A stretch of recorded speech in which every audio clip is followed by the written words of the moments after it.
Okay, dito na lang. Sige, anong pangalan niya, ma'am? Okay, Ma'am Cora.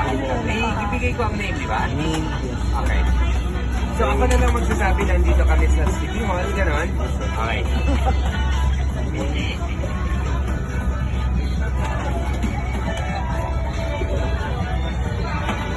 Parang hindi sa pakita. Okay, naglilibot ako dito sa Quezon City Hall. At syempre, Paskong Pasko, nagugutom kami at saka naghahanap kami ng pagkain. Pero syempre, trabaho muna.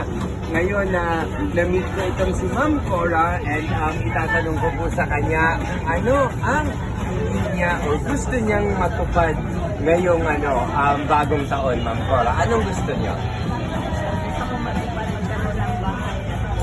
Okay, magkaroon ng bahay at lupa. Okay.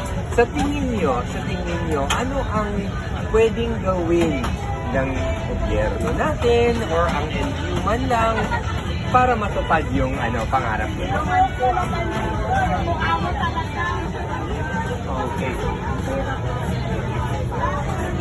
Totoo. Kasi kung meron kayong sariling bahay, it means meron kayong peace of mind, di ba? Ano man mangyari, mawalan man kayo ng trabaho, at least meron kayong tirahan na 100% nandyan. Tama?